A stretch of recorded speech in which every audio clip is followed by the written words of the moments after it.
And watching the tributes over the last few days, you may feel like you know what there is to know about Senator John McCain. Well, here's something you may not know unless you spend a lot of time with him on the campaign trail, as some of us here around the table have.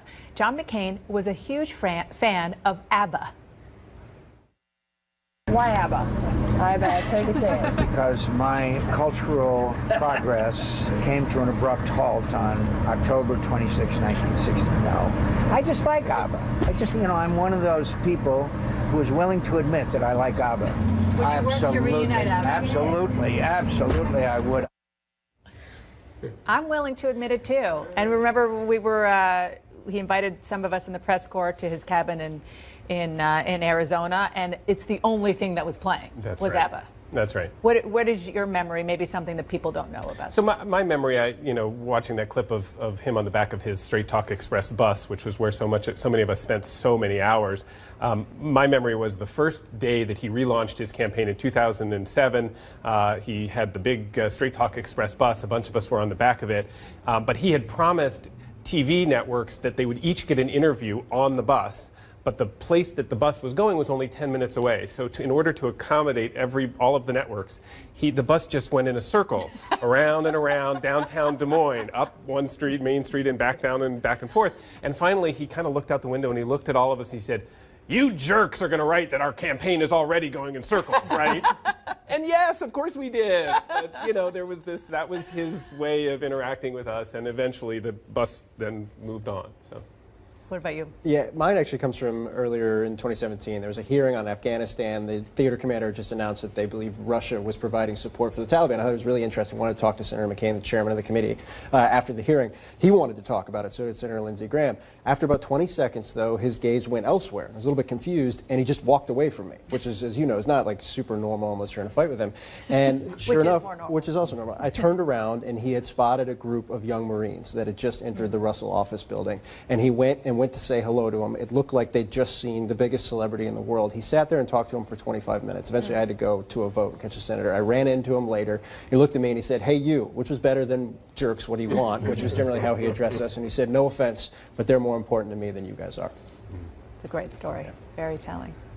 Well, I had personal experiences with John McCain, but the story that I wanted to share today is kind of a silly one.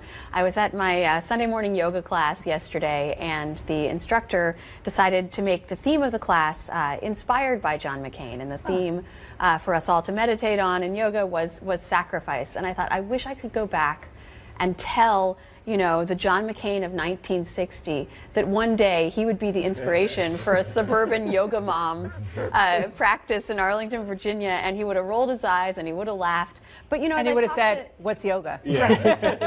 As I've talked to people who knew him better than I did, and campaign staffers, volunteers, people who were peripheral to his existence, the common theme was they all felt, I didn't matter to him, but he mattered to me. He had an effect on so many people that he may have known glancingly, but that he still did a good deed for, or that he still had some significance for their lives. Yeah, as a White House reporter, I did not have an opportunity to sort of chase John McCain down the halls of the Senate or work with him in the Capitol. I heard a lot of the stories, but as a White House reporter, one of the most important things we wait for is responses from senators to what the president is doing, the latest outrage or the latest tweet or the latest policy change from the president. And often we would hear from senators, we'd get statements that we couldn't use in stories because they were so vague, but John McCain always had a direct, clear statement. He always said where he stood, and it was very key and useful for us as White House reporters. Well said. Thank you all so much. Thank you for joining us on Inside Politics. Wolf starts right now. Hello, I'm Wolf Blitzer. It's 1 p.m. here in Washington, wherever you're watching from around the world. Thanks very much for joining us. Today, we are remembering the life and legacy of Senator John McCain. The reaction to his death continuing to pour in from all around the globe. This hour, I'll speak with several of his very close friends and colleagues. All that coming up. But let's begin right now with some major breaking news here in Washington. What could be the end of the North American Free Trade Agreement, NAFTA. President Trump now says negotiators have worked out a separate new trade deal with Mexico, a deal that excludes Canada. Details are scarce, but in a phone call with the president of Mexico, President Trump called this a good step for the two countries. I like to call this deal the United States-Mexico Trade Agreement. I think it's an elegant name. I think NAFTA has a lot of bad connotations for the United States because it was a ripoff. It was a deal that was a horrible deal for our country. And I think it's got a lot of bad connotations to a lot of people. And so we will probably, you and I will agree to the name. We will see whether or not we decide to put up Canada or just do a separate deal with Canada if they want to make the deal. Let's go to our chief White House correspondent, Jim Acosta, right now. So, Jim, what more do we know about this preliminary non-NAFTA agreement? Well, unlike the questions that were asked of the president about John McCain, the president had nothing to say about the late senator. He did go on to a great deal to talk about this new trade agreement that he says that he has struck with Mexico. Now, obviously, this is a preliminary agreement. The final details are still being worked out. Much of what has been under discussion, Wolf, has been the Trump administration and, frankly, President Trump's insistence that some car production be brought back to the United States. That has been one of the byproducts of NAFTA. A lot of the car production that was going on in the U.S. Went down to Mexico. But, Wolf, in the middle of all of this is sort of this glaring fact that you have some pretty rough relations going on right now between the president and the Canadian Prime Minister, Justin Trudeau. I think it's inescapable that the president reached this trade deal with Mexico, its outgoing president, incoming president, as a way to try to get Canada back to the negotiating table. Canada has so far not really been a part of these negotiations, but the president said when talking to reporters just a short while ago that he does invite the Canadians to be a part of this. Of course, Wolf, this is part of what the president campaigned on throughout the 2016 campaign cycle. He was very tough on the NAFTA agreement, called it one of the worst trade deals ever negotiated in American history. And this was part of his pitch to a lot of workers in the heartland in places like Pennsylvania, Ohio, Michigan, Wisconsin, places where those voters ended up being critical when it came down to voting time in 2016. But, Wolf, at this point, we just have scarce details as to what exactly is in this preliminary agreement between the U.S. and Mexico. But it is a rather striking departure from where things have been for the last generation. NAFTA has been part of the trade lexicon in this country for a long period of time, to the chagrin of a lot of people working in those states where they've seen a lot of factories close down and go overseas. And so this, the president is trying to position this as a big political win for him, obviously heading into the midterm campaign cycle. But on top of all of that, you're seeing, as a result of this, some pretty glaring bad relations between the president, this White House, and the Canadians at this point, as they're apparently just not a part of this agreement at this point, Wolf. As you know, in his remarks in the Oval Office just a little while ago, the president made no mention at all of the wall. The wall he wants built along the U.S.-Mexico border. Has the president, for all practical purposes, given up right now in his campaign pledge that Mexico would pay for that wall? Well, if we hear him talk about this out on the campaign trail from time to time, and what he says is that he will in some way get Mexico to pay for this wall somewhere down the road. And I suspect what you're going to hear from his advisors when this question comes up is they're going to say, well, some of the money that will go towards the wall will be in the form of some of this production that they think will come back to the United States as part of this renegotiated trade agreement. But in terms of how the president positioned this during the campaign, where there would be some sort of expenditure on the part of the Mexican government that would help finance the construction of the wall on the Mexican border, Wolf, we've heard from not a single White House official who has ever explained to us how that is ever going to happen. So it sounds like, for all practical purposes, the president has given up on that. But he's not given up on it, as you know, as a campaign tool. We hear about his vision for a wall at just about every campaign rally. And he claims falsely that what he presented to the voters during the campaign is being built on the U.S.-Mexico border. Of course, we know, Wolf, that there's very little wall construction going on down there. There's fence repairs and that sort of thing. But nothing like what he promised during the campaign, Wolf. Yeah, no, during his campaign rallies in recent months, he often talks about the wall. He promises the wall will be built. He promises there will be funding for the wall, but he no longer says Mexico will pay for the wall, which always generated a huge amount of applause at his rallies. He stopped saying that, at least for now. Jim Acosta at the White House, thank you very much. Meanwhile, tributes to Senator John McCain, they are pouring in from around the world.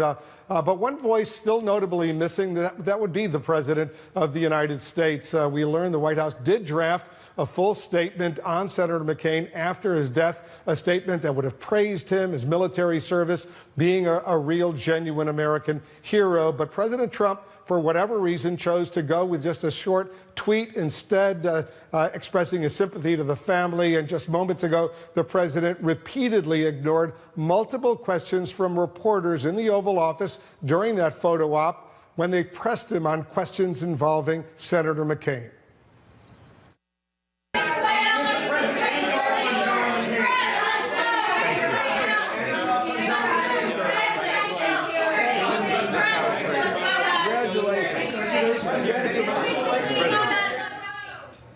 Didn't answer any questions, and you saw all of his top aides, including the vice president, his son-in-law Jared Kushner, Sarah Sanders. They immediately walked in front of the desk to prevent any further questioning of the president on this issue.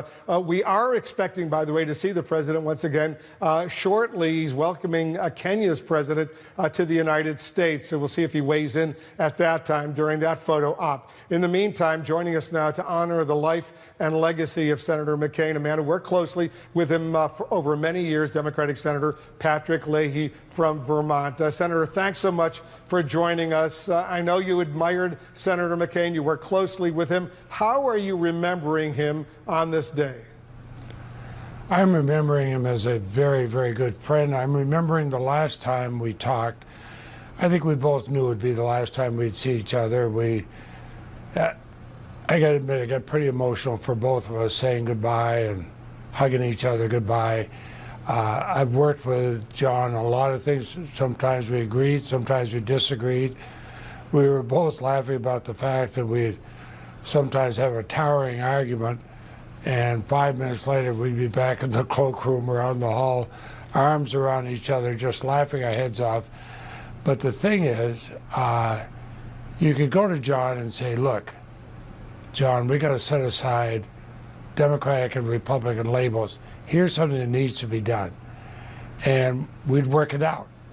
Whether it's for the security of the United States, the betterment of our people, we could do it. And I have to admit, this morning I got a call from somebody in Washington, how angry they were driving by the White House, seeing the flag not lowered to half-staff. Every single flag in Washington and Vermont has been lowered in his honor. It is such pettiness, and a reaction to a real American hero.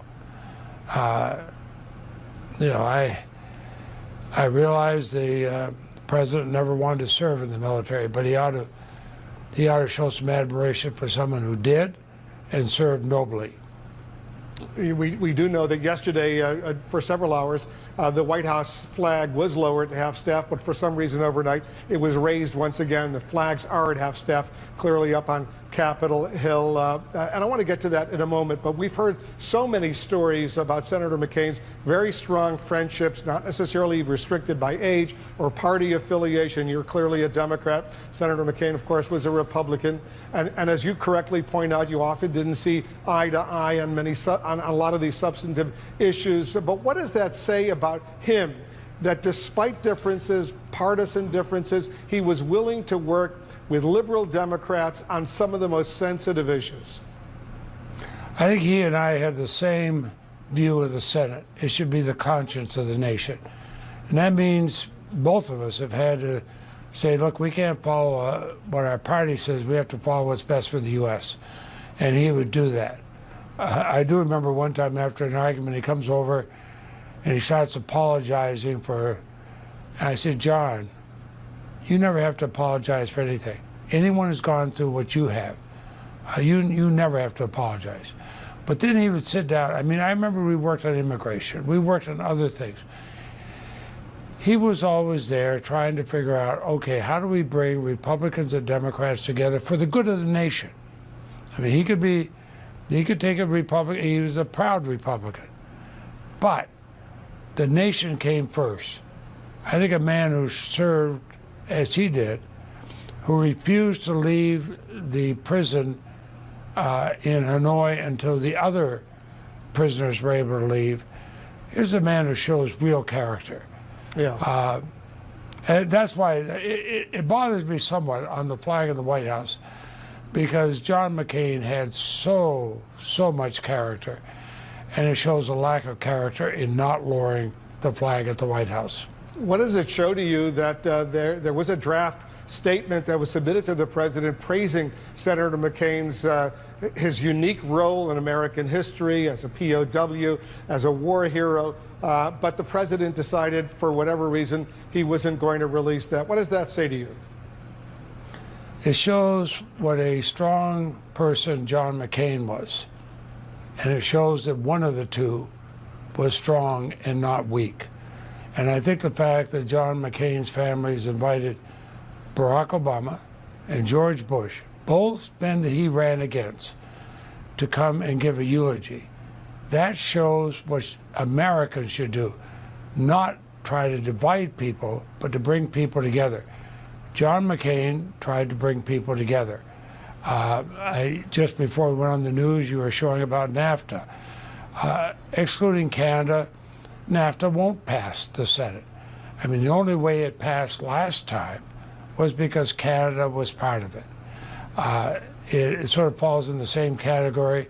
We're all waiting for Mexico to pay for a wall. I mean, President Trump promised that, gave his word that they'd pay for it. Well, my reaction was open a bank account. When their money comes in, we'll spend it on the wall. But you're not, I mean, this kind of thing. Canada's our greatest trading partner. It comes across as petty. It is not what John McCain would do. John McCain tried to rise above petty politics. And that's why you're seeing so much admiration for him from both Republicans and Democrats. Yeah, and we're going to have a lot more on Senator McCain coming up. Senator Leahy, thanks so much for joining us. Thank you, and thank you for honoring my good friend. Yeah, well, he deserves it. This hour, the president has, by the way, another chance to address the passing of Senator John McCain. We're going to hear from the president later this hour. We'll see what, if any.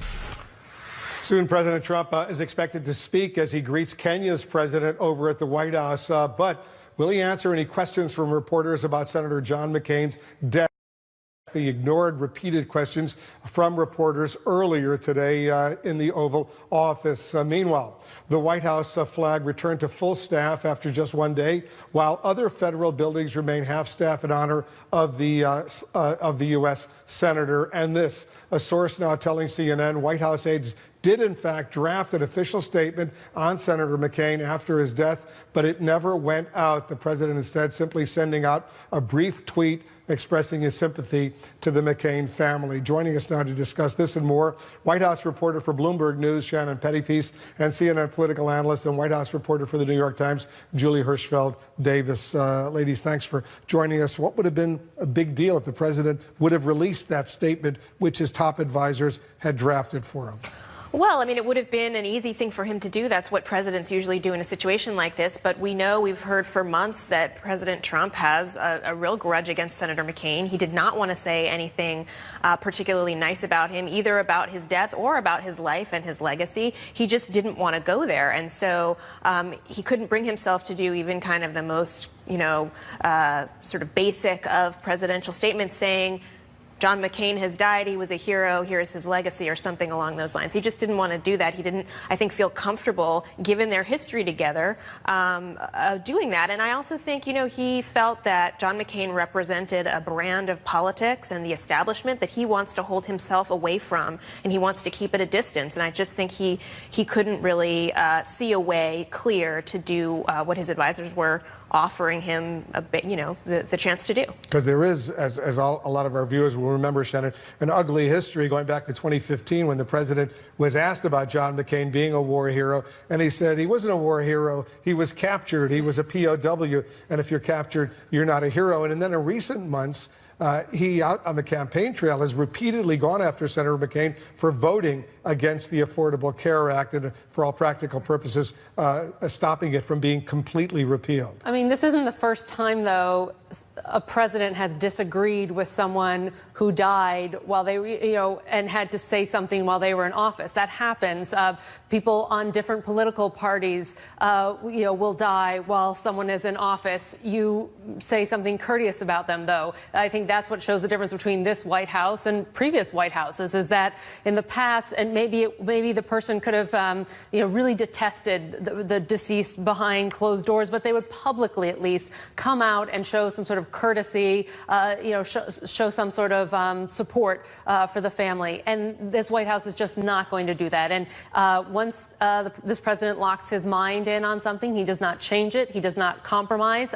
There is no grudge too small, too slight, too little that he will look past. Because even the past year, when he was clearly dying from brain cancer, the president would still go out there and speak ill of John McCain on the campaign trail. Why is the White House flag now at full staff as opposed to half staff? Yesterday was at half staff. Well, and as you pointed out earlier, all the other buildings in Washington, they're still at half staff.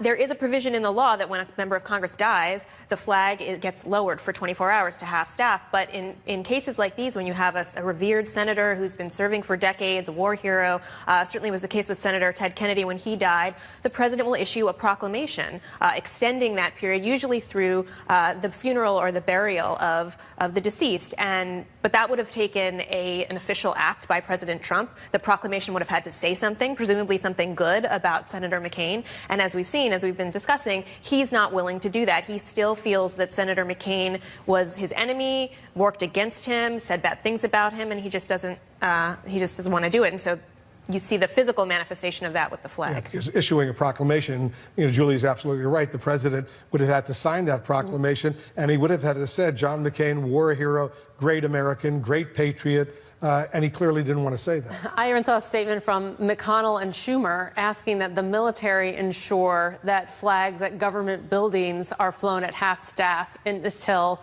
McCain is buried. I don't know if that means they're going to send the military in to lower the flag at the White House, if that's how the military coup will unfold. But it certainly shows, too, that bipartisan side making whatever efforts they can to make sure that honor is extended, even if it isn't happening at the White House. Senator Schumer wants to rename the Russell Senate office building the John McCain Senate office building. A lot of Democrats are on board. I assume a bunch of Republicans are as well. What are you hearing from the White House? What are you hearing from Capitol Hill? Is that likely to be renamed? Well, it seems like if Democrats agree, and obviously Richard Russell was a Democrat, and Jeff Flake, the other Republican from Arizona, is on board with that, I would not be surprised to see other Republicans sign on in that effort. It's not something that the president would have to sign, is my understanding. So I wouldn't be surprised also if the White House just sort of didn't touch the issue. But clearly that would be a big symbolic thing. And I think folks on Capitol Hill are looking for as many symbolic ways as they can find to honor McCain's legacy. And in a time when the president is really not playing that unifying role, we see, Congress and certainly former presidents Obama and Bush, who will be eulogizing Senator McCain, playing that role for him, essentially. At the National Cathedral. That will be on Saturday morning when that takes place. I want you guys to stand by. We're expecting to hear again from the president. The Kenyan president is in town. We'll see if he says anything about Senator McCain. Much more coming. Close friends, former colleagues for many, many years in the U.S. Senate. You worked with him, for nearly 30 years. Give us a thought or two about this extraordinary man. John McCain had a very strong code of conduct, military code of conduct in his DNA. And that enabled him to stand up to the military, that is, say what he thought the military was doing wrong. No other senator could really do that. John McCain had the credibility. Second, he's a real patriot. People knew that he was standing up for America, didn't have an ulterior motive. Add to that, because of his strong code of conduct, he was trusted, no guile. He's not a deceptive bone in his body. And therefore, he trusted people. Now, he had strong views, and sometimes they were not totally accurate, and sometimes he'd lose his temper and blow up, but he always came back when he realized he made a mistake and wanted to do the right thing. There's nobody like him. It's going to be very hard to find somebody that replaces John McCain. Good example, too, is what he did on the Obamacare. That is, he stood up, he did what he thought was right, and that was not repeal Obamacare, because he felt that was the right thing to do. In part, it may be because he knew his health was a little bit shaky, but he says what he thinks, and man, oh man, we need more of that. We certainly do. Senator, Ambassador, thank you so much. You used to be a senator, you used to be an ambassador. Appreciate it very much. You bet. Thanks, Wolf. Good luck.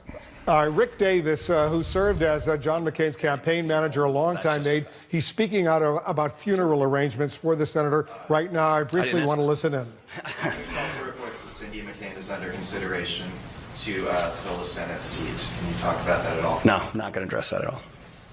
I'll be more direct that one. Yes, ma'am. Melissa Blasius with the local ABC station. Hi, Melissa.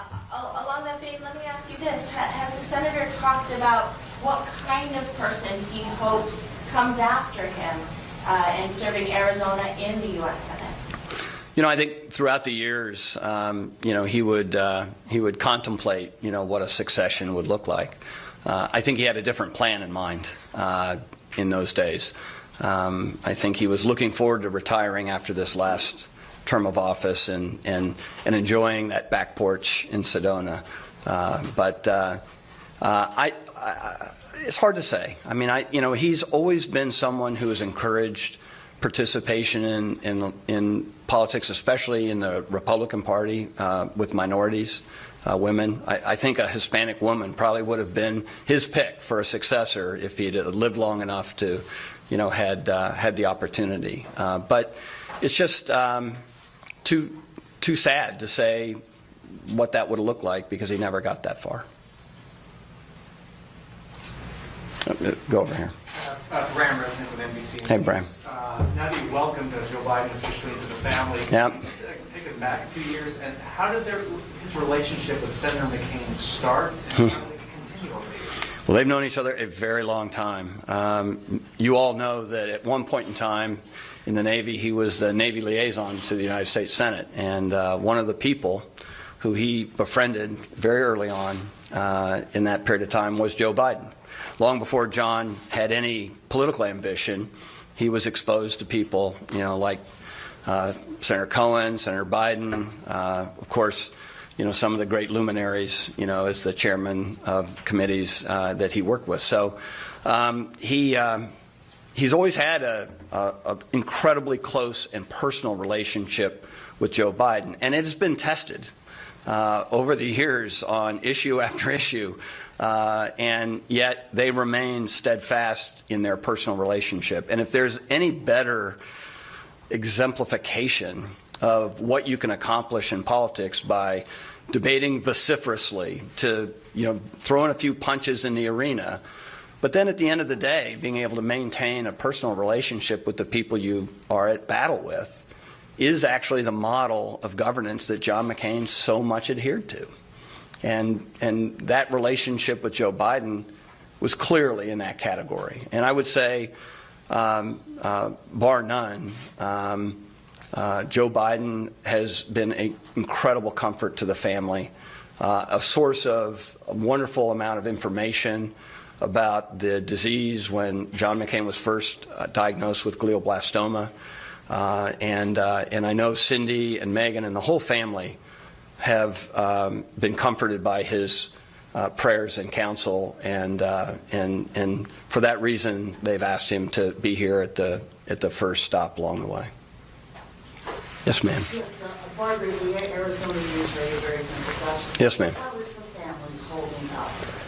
Well, you know, they have been steeled by fire, right? This is a family that's been in the public for as long as they can remember, and it's almost as if the senator prepared them for this moment. They're tough, and but even talking about it makes you a little weak-kneed, and they're doing great, and they appreciate so much the reporting that you all are doing about John's life, and the prayers and the well wishes that they see every day on the street.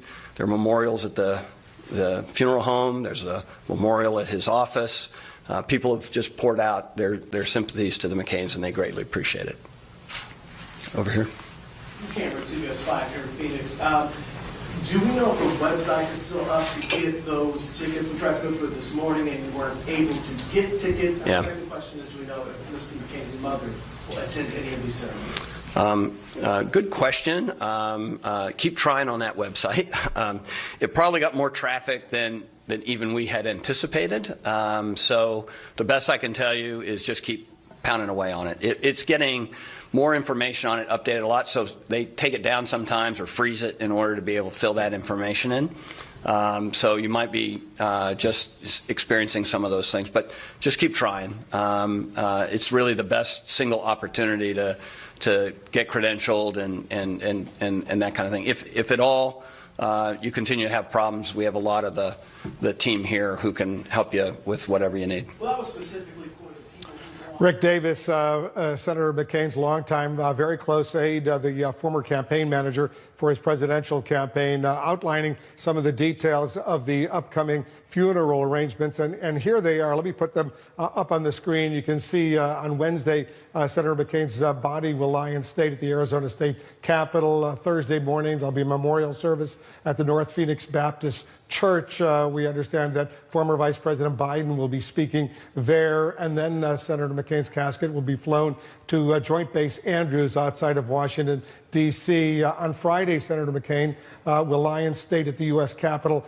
Rotunda. There will be a formal memorial service at the National Cathedral here in Washington Saturday. Former President Obama, former President George W. Bush, they will both be speaking there along with family members. On Sunday, Senator McCain will be laid to rest at the U.S. Naval Academy in Annapolis, Maryland.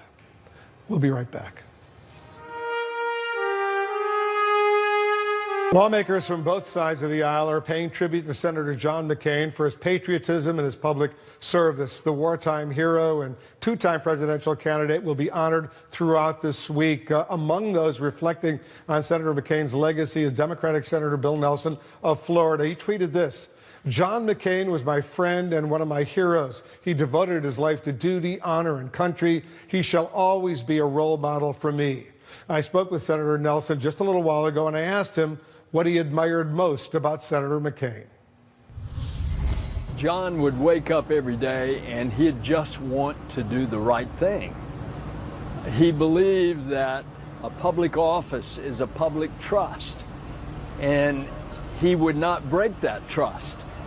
And that sense of duty, honor, country was what was paramount in John's mind, and that is so admirable. That's the gold standard that all of us in public office ought to try to achieve. Senator McCain seemed to relish his reputation as a maverick, someone who was not afraid to go against his own party when necessary. How did that shape his work from your perspective in the U.S. Senate? Well, because of that, he approached things more from a common sense, what's in the best interest of America standpoint, instead of what is too much the norm these days, what's in the partisan interest. And that's what the American people are so sick and tired of, Wolf. They want us to get back to where we are coming together in bipartisan agreement in order to get things done. If we'd remember that, we'd get a lot more done. Your Democratic colleague, the Senate Minority Leader Chuck Schumer, says he'll introduce a resolution to rename the Russell Senate Office Building after John McCain. What are your thoughts on that? And I want to point out Senator Russell was a segregationist. He fought against the Civil Rights Act. Well, it would be my honor to name that office building after John, just like the Armed Services Committee voted unanimously to name the bill that is now law after John. And it's an appropriate thing to do. President Trump sent out a tweet offering his condolences to Senator McCain's family, but there's been no official White House statement on Senator McCain's record of service. So what does that say to you about the state of politics today and Senator McCain's call for a return to civility and respect? Well, the president ought to be the role model for the country, and particularly at a time like this, losing a hero, you ought to be appreciative, you ought to be humble, you ought to be trying to bring the nation together instead of dividing us. And I think that it's very inappropriate that what the president has said and how he continues to act. And he said that a couple of years ago in the middle of the campaign. And I'm disappointed in the president and the White House that they would let that stand. Let me shift to another important